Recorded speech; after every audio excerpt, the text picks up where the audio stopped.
ಹೇಳಿಕೊಡಿ. ಒಬ್ಬ ರಾಜನಿಗೆ ಒಂದು ಭವಿಷ್ಯವಾಣಿ ಕೇಳಿಸುತ್ತದೆ. ನಿನ್ನನ್ನು ಕೊಲ್ಲುವವನು ನಿನ್ನ ಶತ್ರುವಲ್ಲ, ನಿನ್ನದೆಯ ತಂಗಿಯ ಮಗ. ಈ ಒಂದು ಮಾತು ಕೇಳಿದ ನಂತರ ಆ ರಾಜನ ಜೀವನವೇ ಬದಲಾಗುತ್ತದೆ. ಅವನು ತನ್ನ ತಂಗಿಯನ್ನು ಬಂಧಿಸುತ್ತಾನೆ, ಅವಳ ಪತಿಯನ್ನು ಬಂಧಿಸುತ್ತಾನೆ, ಅವರ ಮಕ್ಕಳನ್ನು ಸಹ ಒಂದೊಂದಾಗಿ ಕೊಲ್ಲುತ್ತಾನೆ. ಆದರೆ ಅವನು ಎಷ್ಟು ಪ್ರಯತ್ನಿಸಿದರೂ ಒಂದು ಮಗುವನ್ನು ಮಾತ್ರ ಕೊಲ್ಲಲು ಸಾಧ್ಯವಾಗುವುದಿಲ್ಲ. ಏಕೆಂದರೆ ಆ ಮಗು ಸಾಮಾನ್ಯ ಮಗುವಾಗಿರಲಿಲ್ಲ. ಅದು ಮುಂದೆ ಜಗತ್ತಿಗೆ ಧರ್ಮದ ಮಾರ್ಗವನ್ನು ತೋರಿಸಲಿದ್ದ ಮಹಾನ್ ಶ್ರೀಕೃಷ್ಣ ಆಗಿರ್ತಾನೆ. ಆದರೆ ಪ್ರಶ್ನೆ ಏನಂದರೆ, ಕೃಷ್ಣನನ್ನು ಕೊಲ್ಲಲು ಕಂಸನು ಏಕೆ ಇಷ್ಟು ಭಯಪಟ್ಟನು? ಆ ಭವಿಷ್ಯವಾಣಿ ಹೇಗೆ ಬಂದಿತು? ಕೃಷ್ಣನು ನಿಜವಾಗಿ ಎಲ್ಲಿ ಜನಿಸಿದ? ಮತ್ತು ಎಲ್ಲಕ್ಕಿಂತ ಮುಖ್ಯವಾಗಿ ಕಾರಾಗೃಹದಲ್ಲಿ ಬಾಗಿಲುಗಳು ಹೇಗೆ ತಾನಾಗಿಯೇ ತೆರೆದವು ಎಂದು ನಾವು ಆ ಅದ್ಭುತ ರಾತ್ರಿಯ ಹಿಂದಿರುವ ಸಂಪೂರ್ಣ ಕಥೆಯನ್ನು ತಿಳಿಯೋಣ. ಇದು ಕೇವಲ ಒಂದು ಮಗುವಿನ ಜನ್ಮದ ಕಥೆಯಲ್ಲ, ಇದು ಅಧರ್ಮದ ವಿರುದ್ಧದ ಧರ್ಮದ ಆಗಮನದ ಕಥೆ. ಇಲ್ಲಿ ಮೇನ್ ಸ್ಟೋರಿ ಪ್ರಾರಂಭವಾಗುತ್ತೆ ನೋಡಿ. ಬಹಳ ವರ್ಷಗಳ ಹಿಂದೆ ಮಥುರಾ ನಗರದಲ್ಲಿ ಕಂಸ ಎಂಬ ರಾಜನಿದ್ದನು. ಅವನು ಅತ್ಯಂತ ಶಕ್ತಿಶಾಲಿ ಆಗಿರ್ತಾನೆ. ಆದರೆ ಅವನ ಮನಸ್ಸಿನಲ್ಲಿ ಒಂದು ದೊಡ್ಡ ದೌರ್ಬಲ್ಯವಿತ್ತು. ಅದು ಅಧಿಕಾರದ ಭಯ. ತನ್ನ ಸಿಂಹಾಸನವನ್ನು ಯಾರಾದರೂ ಕಸಿದುಕೊಳ್ಳಬಹುದು ಎಂಬ ಭಯ ಯಾವಾಗಲೂ ಅವನ ಮನಸ್ಸಿನಲ್ಲಿತ್ತು. ಕಂಸನಿಗೆ ದೇವಕಿ ಎಂಬ ತಂಗಿದ್ದಳು ನೋಡಿ. ಆ ರಾಜನಿಗೆ, ಕಂಸ ಎಂಬ ಒಬ್ಬ ರಾಜನಿಗೆ ಅವಳಿಗೆ ದೇವಕಿ ಎಂಬ ತಂಗಿ ಇದ್ದಳು. ಓಕೆನಾ? ಸೊ ದೇವಕಿಯ ವಿವಾಹ ಹೊಸುವುದೊಂದಿಗೆ ನಡೆಯಿತು. ಅಂದರೆ ದೇವಕಿ ಆ ಮದುವೆ ಯಾರೊಂದಿಗೆ ನಡೆಯುತ್ತಪ್ಪ ಅಂತ ಹೇಳಿದ್ರೆ ವಸುದೇವನೊಂದಿಗೆ ನಡೆಯುತ್ತದೆ. ವಿವಾಹದ ನಂತರ ದೇವಕಿಯನ್ನು ಪತಿಯ ಮನೆಗೆ ಕಳುಹಿಸಲು ಕಂಸನೇ ರಥವನ್ನು ನಡೆಸುತ್ತಿದ್ದನು ನೋಡಿ. ಇಷ್ಟೆಲ್ಲ ರಾಜ್ಯವನ್ನು ಹೊಂದಿಕೊಂಡಿದ್ದರೂ ಕೂಡ ತಾನೇ ಒಂದು ಸಾರಥಿಯಾಗಿ ಯಾರ್ಯಾರನ್ನ ಬಿಟ್ಕೊರೋಕೆ ಹೋಗ್ತಾನಂದರೆ ತನ್ನ ದೇವಕಿಯಾದ ತಂಗಿಯನ್ನು ಮತ್ತು ಅವಳ ದೇವಕಿಯ ಪತಿಯಾದ ವಸುದೇವನ ನಾನೇ ಬಿಟ್ಟು ಬರ್ತೀನಿ ಸ್ವತಃ ಅಂಥೇಳಿ ಕಂಸನು ಹೋಗ್ತಾ ಇರ್ತಾನೆ. ಆ ದಿನ ಮಥುರೆಯಲ್ಲಿ ಸಂತೋಷದ ವಾತಾವರಣ ಇತ್ತು ನೋಡಿ. ಮದುವೆ ಅಂತ ಬಂತಂದರೆ ಎಲ್ಲರೂ ಖುಷಿಯಾಗಿರ್ತಾರೆ. ಸೊ ಆ ಒಂದು ವಾತಾವರಣ ಅಲ್ಲಿತ್ತು. ಆದರೆ ಅದೇ ಸಮಯದಲ್ಲಿ ಎಲ್ಲವನ್ನು ಬದಲಿಸುವ ಒಂದು ಘಟನೆ ನಡೀತು. ಅಬ್ಬಬ್ಬಾ, ಎಂತಹ ಘಟನೆ ಇಲ್ಲಿ ಏಕೆ ಬಂತು ನೋಡಿ. ಮುಂದೆ ಇನ್ನು ಕುತೂಹಲಕಾರಿಯಾಗಿದೆ. ಓಕೆನಾ? ಆಕಾಶವಾಣಿ ಎಚ್ಚರಿಕೆ ನೀಡ್ತದೆ. ದೇವಕಿಯನ್ನು ವಸುದೇವನೊಂದಿಗೆ ಕರೆದುಕೊಂಡು ಹೋಗುತ್ತಿದ್ದಾಗ ಹಠಾತ್ತನೆ ಒಂದು ದಿವ್ಯಧ್ವನಿ ಕೇಳಿಸುತ್ತಿತು. ಆ ದಿವ್ಯಧ್ವನಿ ಏನಪ್ಪ ಹೇಳಿತಂದರೆ ಅದು ಕಂಸನಿಗೆ ಎಚ್ಚರಿಕೆ ನೀಡ್ತದೆ. ಏನಂತ ಹೇಳಿದ್ರೆ, ಕಂಸ, ನೀನು ಪ್ರೀತಿಯಿಂದ ಕರೆದುಕೊಂಡು ಹೋಗುತ್ತಿರುವ ದೇವಕಿಯ 8ನೇ ಮಗನೇ ನಿನ್ನ ಅಂತ್ಯಕ್ಕೆ ಕಾರಣವಾಗುವನು. ನೋಡಿ ಎಂತಹ ಭ್ರಮೆ. ಈಗ ತನ್ನ ತಂಗಿಯ 8ನೇ ಮಗ ನನಗೆ ಕೊಲ್ತಾನಾ ಅಂತ ಇವನಿಗೆ ಕೋಪ, ಅದರಲ್ಲಿ ಭಯ ಎಲ್ಲವೂ ಕೂಡ ಈ ಕಂಸನಲ್ಲಿ ಹುಟ್ಟುಕೊಳ್ತದೆ. ಓಕೆನಾ? ಈ ಮಾತು ಕೇಳಿದ ತಕ್ಷಣ ಕಂಸನ ಮುಖ ಬದಲಾಯಿತು ನೋಡಿ. ಎಂತಹ ರಾಜ, ಎಂತಹ ಮನುಷ್ಯ ಪವರ್ಫುಲ್ ಆಗಿದ್ದರೂ ಒಂದು ಆಕಾಶವಾಣಿ ಈ ರೀತಿ ಹೇಳ್ತಾ ಇದೆ ಅಂದರೆ ಯಾರಿಗೆ ಭಯ ಆಗೋಲ್ಲ? ನೋಡಿ ಮುಂದೆ ಏನಾಗುತ್ತೆ. ಸ್ವಲ್ಪ ಹೊತ್ತಿನಲ್ಲಿ ಹಿಂದೆ ಸಂತೋಷದಲ್ಲಿದ್ದ ರಾಜ ಈಗ ಭಯದಿಂದ ನಡಗತೊಡಗಿದ. ಗಡಗಡ ನಡಗ್ತಾನೆ. ಏನಪ್ಪ ಇದು ಕರ್ಮ, ಈ ಥರ ಆಯ್ತಲ್ಲ ಅಂತ ಹೇಳಿ ಅವನ ಮನಸ್ಸಿನಲ್ಲಿ ಒಂದೇ ಪ್ರಶ್ನೆ ಇರ್ತದೆ, ನನ್ನನ್ನು ಕೊಲ್ಲುವನು ದೇವಕಿಯ ಮಗನ? ಹಾಗಿದ್ರೆ ನನ್ನ ದೇವಕಿಯನ್ನು ಕೊಲ್ಲಲು ಎಂದು ಮುಂದಾದನು.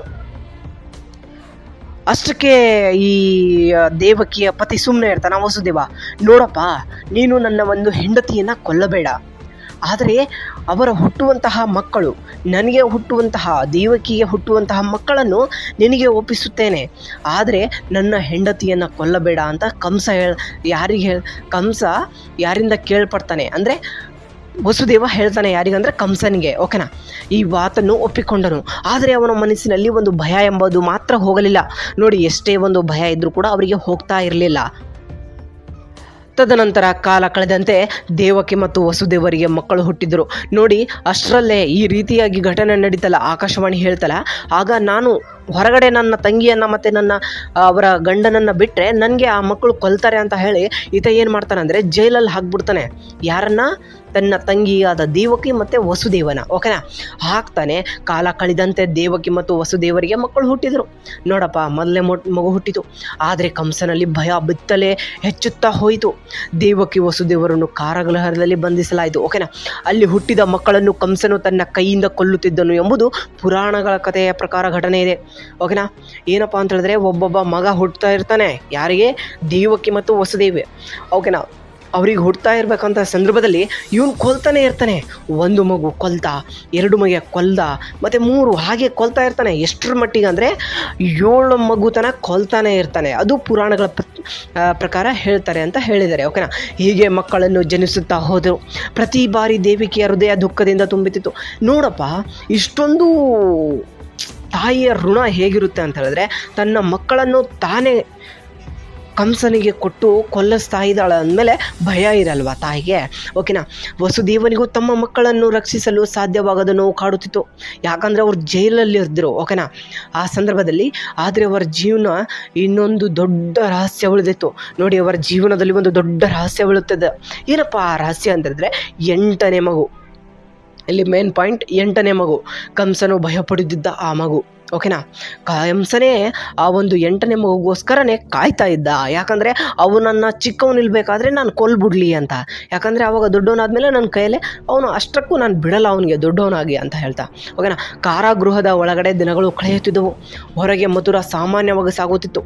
ಆದರೆ ಕಾರಾಗೃಹದೊಳಗೆ ದೇವಕಿ ಮತ್ತು ವಸುದೇವರು ಒಂದು ನಿರೀಕ್ಷೆಯಲ್ಲೇ ಇದ್ದರು. 8ನೇ ಮಗು ಜನಿಸುವ ಸಮಯದಲ್ಲಿ ಹತ್ತಿರವಾಗ್ತಾ ಇದೆ. ಓಕೆನಾ. ಆ ಮಗು ಹುಟ್ಟುವಂಥ ಸಮಯದಲ್ಲಿ ಹತ್ತಿರ ಆಗ್ತಾ ಇದೆ. ಕಂಸರಿಗೂ ಆಸೆ ತಿಳಿಯಿತು. ಅವನು ಮತ್ತಷ್ಟು ಆದೇಶ ನೀಡ್ತಾನೆ. ಯಾರಿಗಪ್ಪ ಅಂತಂದರೆ ಸುತ್ತಮುತ್ತಲೂ ಯಾರು ಆ ಕಾರಾಗೃಹದ ಏನು ಕಾವಲುಗಾರರು ಇರ್ತಾರೆ ಅವರಿಗೆ ಎಚ್ಚರಿಕೆ ನೀಡ್ತಾನೆ. 8ನೇ ಮಗು ಹುಟ್ಟಿದ ಕೂಡಲೇ ನನಗೆ ತಿಳಿಸಬೇಕು ಎಂದು ಕಾವಲುಗಾರಿಗೆ ಆದೇಶ ನೀಡಿದ. ಆದರೆ ಕಂಸನಿಗೆ ತಿಳಿದಿರಲಿಲ್ಲ ಈ ಬಾರಿ ಅವನ ಯೋಚನೆಗಳಿಗಿಂತ ದೊಡ್ಡ ಶಕ್ತಿ ಕೆಲಸ ಮಾಡುತ್ತಿತ್ತು ಎಂದು. ನೋಡಿ, ಆ ಒಂದು ಎಷ್ಟೇ ಸ್ಟ್ರಾಂಗ್ ಬಲಿಷ್ಠವಾದ ಕಾವಲು ಕೊಟ್ಟರು ಕೂಡ ಆ ಒಂದು ಶಕ್ತಿ ಬಿಡಲಾರ್ದೆ ಕಾಯ್ತಾ ಇತ್ತು. ಯಾರಿಗೆ? ಕಂಸನಿಗೆ. ಓಕೆನಾ. ನೆಕ್ಸ್ಟ್ ಏನಾಗುತ್ತೆ ನೋಡಿ. ಅದು ಮಧ್ಯರಾತ್ರಿ. ಮಥುರಾ ನಗರ ನಿಶಬ್ದವಾಗಿತ್ತು. ನೋಡಿ, ಆ ಮಧ್ಯರಾತ್ರಿ ಮಥುರಾ ನಗರ ನಿಶಬ್ದವಾಗಿತ್ತು. ಕಾರಾಗೃಹದ ಸುತ್ತಲೂ ಕಾವಲುಗಾರರು ಇದ್ದರು. ದೇವಕಿ ನೋವಿನಿಂದ ಬಳಲುತ್ತಿದ್ದಳು. ಯಾಕಂದರೆ ಆ ಒಂದು ಹುಟ್ಟುವಂತಹ ಸಂದರ್ಭ. ಯಾರು? 8ನೇ ಮಗು. ವಸುದೇವನು ಅವಳ ಪಕ್ಕದಲ್ಲಿಯೇ ಕೂತ್ಕೊಂಡು ಗಟ್ಟಿ ಧೈರ್ಯ ಕೊಡ್ತಾನೆ. ಏನಾಗಲ್ಲ, ನಾನಿದ್ದೀನಿ. ಆ ಕ್ಷಣ ಕಾರಾಗೃಹದೊಳಗೆ ಒಂದು ದಿವ್ಯ ಬೆಳಕು ಕಾಣಿಸುತ್ತದೆ ಎಂದು ಪುರಾಣಗಳು ಹೇಳುತ್ತವೆ. ನೋಡಿ, ದೇವಕಿಯ ಮಡಿಲಲ್ಲಿ ಒಂದು ಮಗು ಜನಿಸಿತು. ಅದು ಸಾಮಾನ್ಯ ಜನನವಲ್ಲ, ಅದು ಶ್ರೀಕೃಷ್ಣನ ಅವತಾರವಾಗಿತ್ತು. ನೋಡಿ, ಎಂತಹ ಕಾರಾಗೃಹದಲ್ಲೇ ಜನಿಸಿದಂತಹ ಮಗ ನಮ್ಮ ಈ ಧರ್ಮದ ನಡೆಗೆ ದಾರಿ ತೋರಿಸಿದಂತಹ ಶ್ರೀಕೃಷ್ಣ ಅವತಾರ. ಈ ಒಂದು ಅವತಾರವು ವಸುದೇವನ ಆ ಮಗುವನ್ನು ನೋಡಿದ. ದೇವಕಿ ಮಗನನ್ನು ನೋಡಿದಳು. ಅವರ ಕಣ್ಣಲ್ಲಿ ನೀರು. ಯಾಕಂದರೆ ಕಂಸನಿಗೆ ಗೊತ್ತಾತಂದರೆ ಅವನು ಕೊಲ್ಲಾಗ್ತಾನೆ ಈ ಮಗನನ್ನು ಕೂಡ. ಆಗ ಈ ಮಗನನ್ನು ಕಂಸನ ಕೈಗೆ ಸಿಕ್ಕರೆ ಏನಾಗಬಹುದೆಂದು ಅವರಿಗೆ ಗೊತ್ತಿತ್ತು. ಓಕೆನಾ. ದೇವಕಿ ತನ್ನ ಮಗನನ್ನು ನೋಡುತ್ತಾ ಪ್ರಾರ್ಥಿಸಿದಳು, ನನ್ನ ಮಗನನ್ನು ಹೇಗೆ ರಕ್ಷಿಸುವುದು? ಅದೇ ಸಮಯದಲ್ಲಿ ಪುರಾಣಗಳ ಕಥೆಯ ಪ್ರಕಾರ ಕೃಷ್ಣನು ತನ್ನ ದಿವ್ಯ ಸ್ವರೂಪವನ್ನು ತೋರಿಸಿದ್ದಾನೆ. ಓಕೆನಾ. ಅವನು ಸಾಮಾನ್ಯ ಮಗು ಅಲ್ಲ ಎಂದು ತಿಳಿಸಿದನು. ಅಂದರೆ ಅವನ ಶಕ್ತಿಯನ್ನು ಆ ಒಂದು ಕಾರಾಗೃಹದೊಳಗೆ ತಿಳಿಸ್ತಾನೆ. ಅವನು ರಕ್ಷಿಸಲು ಒಂದು ಕೆಲಸ ಮಾಡಬೇಕಿತ್ತು. ಏನಪ್ಪ ಆ ಕೆಲಸ ಅಂತ ಹೇಳಿದ್ರೆ, ಆ ಮಗುವನ್ನು ಕಾರಾಗೃಹದಿಂದ ಹೊರಗೆ ಹಾಕಬೇಕಿತ್ತು. ಎಲ್ಲಿಯಪ್ಪ ಅಂತ ಹೇಳಿದ್ರೆ ಗೋಕುಲಕ್ಕೆ. ಅಲ್ಲಿ ನಂದ ಮತ್ತು ಯಶೋದೆ ಇದ್ದರು. ಓಕೆನಾ. ವಸುದೇವನು ಮಗುವನ್ನು ಎತ್ತಿಕೊಂಡು ಅವನ ಮನಸ್ಸಿನಲ್ಲಿ ಒಂದೇ ಸಂಕಲ್ಪ, ನನ್ನ ಮಗುವನ್ನು ರಕ್ಷಿಸಬೇಕು, ನನ್ನ ಮಗುವನ್ನು ರಕ್ಷಿಸಬೇಕು. ಅವನು ಕಾರಾಗೃಹದ ಬಾಗಿಲ ಕಡೆಗೆ ನಡೆದನು. ಅಲ್ಲಿ ಕಾವಲುಗಾರರು ಇದ್ದರು. ಆದರೆ ಆ ಒಂದು ಕೃಷ್ಣನ ಒಂದು ಮಾಯಾ ಕಡೆಯಿಂದ, ಅವನ ಶಕ್ತಿಯಿಂದ ಅವರೆಲ್ಲರೂ ಕೂಡ ನಿದ್ರೆ ಜಾರಿದರು. ಆದರೆ ಅಲ್ಲಿ ಒಂದು ಅದ್ಭುತವಾಗಿತ್ತು. ಕಾವಲುಗಾರರು ಗಾಢ ನಿದ್ರೆಯಲ್ಲೇ ಇದ್ದರು. ವಸುದೇವನು ಬಳಿಗೆ ಹೋದನು. ಅವನ ಬಾಗಿಲಿಯನ್ನು ತೆರೆಯಲು ಪ್ರಯತ್ನಿಸಿದ ಮತ್ತು ಬಾಗಿಲುಗಳು ತಾನಾಗಿಯೇ ತೆರೆದವು. ನೋಡಿ, ಎಂಥ ಅದ್ಭುತ! ಒಂದು ಬಾಗಿಲು, ಮತ್ತೊಂದು ಬಾಗಿಲು, ಮತ್ತೊಂದು ಬಾಗಿಲು, ಇದೇ ರೀತಿ ಹಲವು ಬಾಗಿಲುಗಳು ಇದ್ದವು. ಅವುಗಳೆಲ್ಲ ತೆರೆದವು. ಎಲ್ಲವೂ ಮುಂದೆ ತೆರೆದುಕೊಂಡು ತೊಡಗಿದನು. ವಸುದೇವನಿಗೆ ಆಶ್ಚರ್ಯ, ಆದರೆ ಸಮಯ ವ್ಯರ್ಥ ಮಾಡುವಂತಿರಲಿಲ್ಲ. ಇದು ಆಶ್ಚರ್ಯ ಆಗ್ತಾ ಇದೆ, ಬಟ್ ಅವರಿಗೆ ಸಮಯನೇ ಸಿಗ್ತಾ ಇಲ್ಲ. ಯಾಕಂದರೆ ಅವನು ಹೋಗಬೇಕು. ಅವನು ಮಗುವನ್ನು ಒಂದು ಬುಟ್ಟಿಯಲ್ಲಿ ಇಟ್ಟುಕೊಂಡು ಹೊರಟನು. ಹೊರಗೆ ಮಳೆ ಸುರಿಯುತ್ತಿತ್ತು. ರಾತ್ರಿ ಕತ್ತಲಾಗಿತ್ತು. ವಸುದೇವನು ಮಗುವನ್ನು ತಲೆಯ ಮೇಲೆ ಹೊತ್ತುಕೊಂಡು ನಡೆಯುತ್ತಿದ್ದನು. ಮುಂದೆ ಯಾವ ನದಿಯಪ್ಪ ಅಂತ ಹೇಳಿದ್ರೆ ಯಮುನಾ ನದಿ ತುಂಬಿ ಹರಿಯುತ್ತಿತ್ತು. ಒಬ್ಬ ತಂದೆ ತನ್ನ ಮಗುವನ್ನು ರಕ್ಷಿಸಲು ಕತ್ತಲೆಯ ರಾತ್ರಿ ಪ್ರವಾಹದ ಮಧ್ಯೆ ಒಬ್ಬನೇ ನಡೆಯುತ್ತಿದ್ದ. ಆ ಕ್ಷಣದಲ್ಲಿ ಪುರಾಣ ಕಥೆಯ ಪ್ರಕಾರ ಆದಿಶೇಷನು ತನ್ನ ಹೆಡೆಗಳನ್ನು ವಿಸ್ತರಿಸಿದ ಕೃಷ್ಣನ ಮೇಲೆ ಮಳೆಯೇ ರಕ್ಷಣೆ ನೀಡಿದನು. ನೋಡಿ, ಪುರಾಣಗಳ ಕಥೆಯ ಪ್ರಕಾರ ಹೇಳ್ತದೆ, ಆ ಒಂದು ಯಮುನಾ ನದಿಯ ದಡದಲ್ಲಿ ಹೋಗಬೇಕಾದ್ರೆ ಶೇಷನಾಗ ಏನಪ್ಪ ಮಾಡ್ದ ಅಂತ ಹೇಳಿದ್ರೆ, ಮಳೆ ತಾಗ್ಲಾರ್ದಂಗೆ ತನ್ನ ಮಗುವಿಗೆ ರಕ್ಷಣೆ ನೀಡಲಿಕ್ಕೆ ಆ ಶೇಷನಾಗನೇ ಬಂದ ಅಂತ ಹೇಳ್ತದೆ. ವಸುದೇವನು ಯಮುನನನ್ನೇ ಯುವ ಮನೆಯನ್ನು ದಾಟಲು ಮುಂದಾದನು.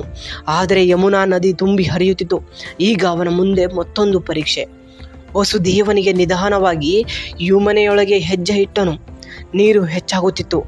ಮಗು ಅವನ ಕೈಯಲ್ಲಿತ್ತು. ವಸುದೇವನು ಮನಸ್ಸಿನಲ್ಲಿ ಭಯ, ಆದರೆ ಅವನ ಹಿಂದೆ ಸರಿಯಲಿಲ್ಲ. ಅವನು ಮುಂದೆ ಸಾಗಿದ. ಪುರಾಣ ಕಥೆಯ ಪ್ರಕಾರ ಯಮುನಾ ನದಿ ದೇವಿ ಕೃಷ್ಣ ಸ್ಪರ್ಶವನ್ನು ಪಡೆಯಲು ಬಯಸಿದಳು. ನೋಡಿ, ಎಂತಹ ಒಂದು ನದಿನೇ ಶ್ರೀಕೃಷ್ಣನ ಒಂದು ತಾಗುವಿಕೆಯನ್ನು ಬಯಸಿದಳು ಅಂದರೆ ಎಂತಹ ಅದ್ಭುತ ಅಲ್ಲವೇ? ನಂತರ ನದಿಯ ನೀರು ದಾಟಿಕೊಂಡು ವಸುದೇವನು ಸುರಕ್ಷಿತವಾಗಿ ಇನ್ನೊಂದು ದಡಕ್ಕೆ ತಲುಪಿದ. ಅವನ ಗುರಿ ಏನಪ್ಪ ಆಗಿತ್ತಂದರೆ, ನಾನು ನನ್ನ ಮಗುವನ್ನು ಗೋಕುಲಕ್ಕೆ ಕರೆದುಕೊಂಡು ಹೋಗಬೇಕು. ಅದೇ ರಾತ್ರಿ ಗೋಕುಲಕ್ಕೆ ಯಶೋಧನಿಗೆ ಒಂದು ಮಗು ಜನಿಸಿತು. ಆ ಸಮಯದಲ್ಲಿ ಅವಳು ಗಾಢ ನಿದ್ರೆಯಲ್ಲಿದ್ದಳು. ಯಾರಪ್ಪ ಅಂತ ಹೇಳಿದ್ರೆ, ಆ ಸಮಯದಲ್ಲಿ ಯಾರು ಗಾಢ ನಿದ್ರೆಯಲ್ಲಿ ಇದ್ದರು ಅಂತ ಹೇಳಿದ್ರೆ, ಗೋಕುಲದಲ್ಲಿ ಯಶೋದೆ ಇರ್ತಾಳಲ್ಲ, ಅವಳು ಗಾಢ ನಿದ್ರೆಯಲ್ಲಿರ್ತಾಳೆ. ವಸುದೇವನು ನಂದನ ಮನೆಗೆ ಪ್ರವೇಶಿಸಿದನು. ಅಲ್ಲಿ ಇದ್ದ ಮಗುವನ್ನು ನೋಡಿದನು. ಯಾರಪ್ಪ? ನಂದನ್ ನೋಡ್ತಾನೆ. ಓಕೆನಾ? ವಸುದೇವನು ನಂದನ ಮನೆಗೆ ಪ್ರವೇಶಿಸಿದನು. ಅಲ್ಲಿ ಮಗುವನ್ನು ನೋಡಿದನು. ತನ್ನ ಮಗುವನ್ನು ಅಲ್ಲಿ ಇರಿಸಿದನು ಮತ್ತು ಅಲ್ಲಿಂದ ಹೆಣ್ಣು ಮಗುವನ್ನು ತೆಗೆದುಕೊಂಡನು. ನೋಡಿ, ಆ ಒಂದು ಇಬ್ಬರ ಪತಿಗಳು ಯಾರ್ಯಾರು? ಯಶೋಧರೆ ಮತ್ತು ಇನ್ನೊಬ್ಬ ಅವರ ಪತಿ ಯಾರಿರ್ತಾರೆ ಅಂದರೆ ಬನ್ನಿ, ಯಶೋದೆ ಮತ್ತು ನಂದ ಅವರಿಗೆ ಮಗು ಜನಿಸಿರ್ತದೆ. ಆ ಮಗುವನ್ನು ಎತ್ಕೊಂಡು ಇವರು ಮತ್ತೆ ತಿರ್ಗಾ ಈ ಕೃಷ್ಣನನ್ನು ಅವರ ಮಲಗಿರುವಂತಹ ಜಾಗದಲ್ಲಿ ಬಿಟ್ಟು ಬರ್ತಾನೆ. ಆ ಮಗುವನ್ನು ನೋಡಿದ. ತನ್ನ ಮಗುವನ್ನು ಎಲ್ಲಿರಿಸಿ ಮತ್ತು ಅಲ್ಲಿಂದ ಹೆಣ್ಣು ಮಗುವನ್ನು ಎತ್ತುಕೊಂಡು ಇದಾದ ನಂತರ ವಸುದೇವನು ಮತ್ತೆ ಮಥುರಾದ ಕಾರಾಗೃಹ ಕಡೆಗೆ ಹೊರಟನು. ಯಾರಿಗೆ ಏನು ಗೊತ್ತಾಗಲೇ ಇಲ್ಲ. ಅವನು ಮತ್ತೆ ಕಾರಾಗೃಹಕ್ಕೆ ಬಂದನು. ಬಾಗಿಲು ಮತ್ತೆ ಮುಚ್ಚಿದವು. ಕಾವಲುಗಾರರು ಎಚ್ಚರಗೊಂಡರು. ಮತ್ತೆ ಮಗು ಅವಳುವ ಶಬ್ದ ಕೇಳಿಸಿತು. ಎಂತಹ ದಿಗ್ಭ್ರಮೆ ಅಲ್ಲವೇ? ನೋಡಿ, ಕೃಷ್ಣನ ಜನನ ಎಷ್ಟು ವಿಚಿತ್ರವಾಗಿ ಮತ್ತು ಗಾಢಚರವಾಗಿ ಇದೆ. ಮಗು ಹುಟ್ಟಿದೆ ಎಂಬ ಶಬ್ದ ಕಂಪನಿಸಿತು. ಯಾರಿಗೆ ಅಂತ ಹೇಳಿದ್ರೆ ಕಂಸನಿಗೆ ಗೊತ್ತಾಯಿತು. ಅವನು ತಕ್ಷಣ ಕಾರಾಗೃಹಕ್ಕೆ ಬಂದನು. ಅವನ ಮುಂದೆ ದೇವಕಿಯವಳ ಕೈಯಲ್ಲಿ ಮಗು. ಆದರೆ ಆ ಒಂದು ಹೆಣ್ಣು ಕಂಸನಿಗೆ ಕ್ಷಣಕಾಲ ಆಶ್ಚರ್ಯವಾಯಿತು. ಇದು ಹೇಗೆ? ಆದರೂ ಅವನ ಭಯ ಅವನಲ್ಲಿ ಬಿಡಲಿಲ್ಲ. ಅವನು ಆ ಮಗುವನ್ನು ಕೊಲ್ಲಲು ಮುಂದಾದನು. ಆದರೆ ಆ ಕ್ಷಣದಲ್ಲಿ ಮತ್ತೊಂದು ಅದ್ಭುತ ನಡೆಯಿತು. ಕಂಸನ ಕೈಯಲ್ಲಿಂದ ಆ ಮಗು ಮೇಲಕ್ಕೆ ಏರಿತು ಎಂದು ಪುರಾಣಗಳು ಹೇಳುತ್ತವೆ. ನೋಡಿ, ಕಂಸ ಕೊಲ್ಲಲಿಕ್ಕೆ ಬಂದಿರ್ತಾನೆ ಆ ಮಗುವನ್ನು, ಆದರೆ ಆ ಒಂದು ಮಗುನೇ ಮೇಲೆ ಹೋಗ್ತದೆ ಅಂತೆ. ಎಂತಹ ಅದ್ಭುತ! ಅವಳ ದಿವ್ಯ ರೂಪವನ್ನು ತಾಳಿದನು. ಕಂಸನಿಗೆ ಎಚ್ಚರಿಕೆ ನೀಡಿದಳು, ನಿನ್ನನ್ನು ಅಂತ್ಯಗೊಳಿಸುವವನು ಬೇರೆಡೆ ಈಗಾಗಲೇ ಜನಿಸಿದ್ದಾನೆ. ಕಂಸನು ಬೆಚ್ಚಿಬಿದ್ದ. ಅವನಿಗೆ ಅರ್ಥವಾಯಿತು, ಮಗು ತನ್ನ ಕೈಯಲ್ಲಿಲ್ಲ, ಆದರೆ ಎಲ್ಲಿ, ಯಾರ ಮನೆಯಲ್ಲಿ, ಯಾರ ಮಗುವನ್ನು ರಕ್ಷಿಸುತ್ತಿದ್ದಾರೆ? ಕಂಸನ ಭಯ ಮತ್ತಷ್ಟು ಹೆಚ್ಚಾಯಿತು. ಆ ರಾತ್ರಿ ಮಥುರೆಯ ಕಾರಾಗೃಹದಲ್ಲಿ ಒಂದು ಮಗುವನ್ನು ಜನಿಸಿತು. ಆ ಮಗುವಿನ ಹೆಸರು ಕೃಷ್ಣ. ಆದರೆ ಕಂಸನಿಗೆ ತಿಳಿಯದೆ ಅವನು ಈಗಾಗಲೇ ಗೋಕುಲವನ್ನು ತಲುಪಿದ್ದ. ಅಲ್ಲಿ ಯಶೋಧ ಮತ್ತು ನಂದನ ಮನೆಯಲ್ಲಿ ಒಂದು ಹೊಸ ಜೀವನ ಆರಂಭವಾಗಿತ್ತು. ಒಬ್ಬ ಸಾಮಾನ್ಯ ಗೋಪಾಲಕನ ಮಗನಂತೆ ಕಾಣುತ್ತಿದ್ದ ಆ ಮಗು ಮುಂದೆ ಕಂಸನ ಸಾಮ್ರಾಜ್ಯವನ್ನು ಮಾತ್ರವಲ್ಲ, ಅಧರ್ಮದ ವಿರುದ್ಧ ಧರ್ಮದ ಸಂಕೇತವಾಗಲಿದ್ದ. ಆದರೆ ಕಂಸನಿಗೆ ಕೃಷ್ಣ ಗೋಕಲಿದ್ದಾನೆ ಎಂಬುದು ತಿಳಿದಾಗ ಏನಾಯಿತು? ಕೃಷ್ಣನನ್ನು ಕೊಲ್ಲಲು ಕಂಸನನ್ನು ಯಾರನ್ನು ಕಳಿಸಿದನು? ಮೊದಲಿಗೆ ಗೋಕುಲಕ್ಕೆ ಬಂದ ಆ ಭಯಾನಕ ಶಕ್ತಿ ಯಾರು? ಮತ್ತು ಒಬ್ಬ ಸಾಮಾನ್ಯ ಶಿಶುವೊಬ್ಬನನ್ನು ಹೇಗೆ ಎದುರಿಸಿತು? ಅದನ್ನು ತಿಳಿಯೋಣ ಮುಂದಿನ ಭಾಗದಲ್ಲಿ. ಕಂಸನಿಗೆ ಕೃಷ್ಣ ಬದುಕಿದ್ದಾಗ ಎಂಬ ಅನುಮಾನ ಬರುತ್ತದೆ. ಅವನು ಗೋಕುಲ ಕಡೆ ತನ್ನ ಭಯಾನಕ ದೂತವನ್ನು ಕಳಿಸುತ್ತಾನೆ. ಆದರೆ ಅವನಿಗೆ ಗೊತ್ತಿರಲಿಲ್ಲ ಅವನು ಎದುರಿಸಲು ಹೊರಟಿದವನು ಸಾಮಾನ್ಯ ಮಗು ಅಲ್ಲ ಅಂತ. ಅದು ಮುಂದೆ ಏನಾಗುತ್ತೆ ಎಂಬುದು ಮುಂದಿನ ಭಾಗದಲ್ಲಿ ಹಾಕುತ್ತೇನೆ. ಓಕೆನಾ?